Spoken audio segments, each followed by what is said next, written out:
The Italian tenor celebrates his 64th birthday today, just 3 days after the state funeral of Queen Elizabeth II.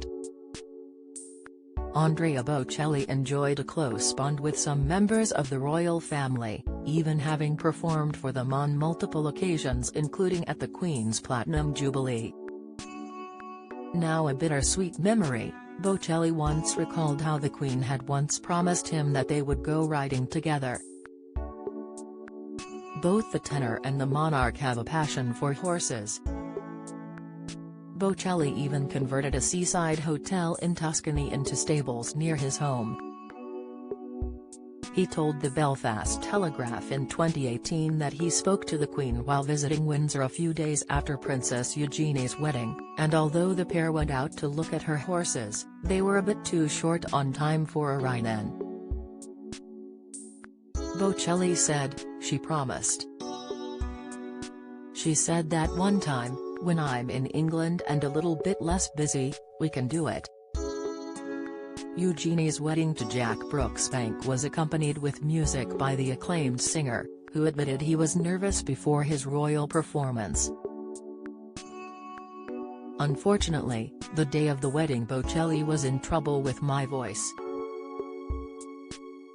I was very tired, but onlookers hardly noticed as the elegant tunes of the Italian singer washed across the lavish event." Bocelli's son, Matteo, also attended the wedding as the singer's +1 and the 16-year-old found himself happily sitting next to Kate Moss. The star-studded audience listened to Bocelli as he was backed by the Royal Philharmonic Orchestra in a sight to behold. The Belfast Telegraph suggested the performance was probably performed as a favour to the mother of the bride, Duchess of York Sarah Ferguson. Bocelli and the Duchess have reportedly been friends for years and had been alongside Princesses Beatrice and Eugenie as they grew up. Eugenie's wedding was not the last royal event Bocelli would headline, as he performed at the Platinum Party at the Palace earlier this year, once again backed by the orchestra. Speaking to the Telegraph shortly before the performance, Bocelli revealed that his pre-show nerves were worsened by the fact that he knew the performance would be televised and that he was only to perform one song. He shared, "At concerts where I will only perform one piece that will appear on millions of TV screens, it's like kicking a penalty, you know. The last penalty. It is psychologically difficult." The singer refused to say what he would be performing but simply described it as one of the most popular and loved songs in the world. Ultimately Bocelli performed the Giacomo Puccini aria Nessun Dorma for the Jubilee celebrations.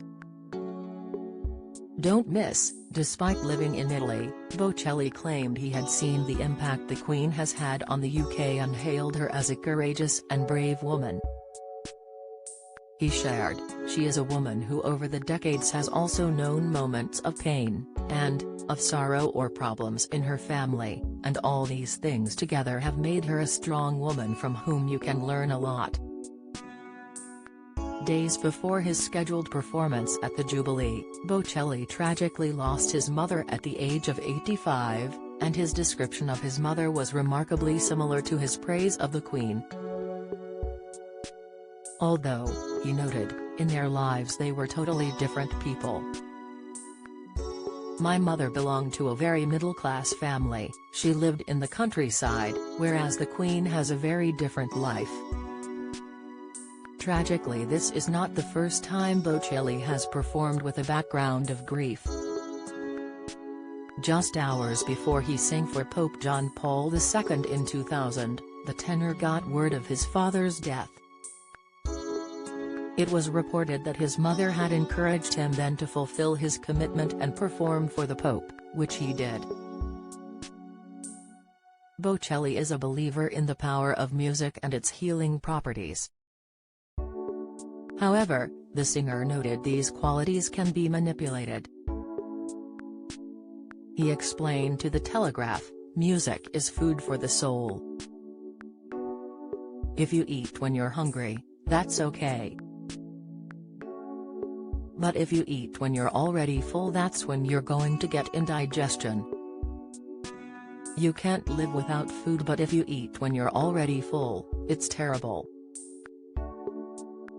It's dangerous. The now 24-year-old Matteo has also carved out a successful music career for himself, which he has been working on since his teen years. Later this year, the A Family Christmas album, featuring Bocelli, Matteo and Bocelli's youngest daughter Virginia, who is just 10 years old,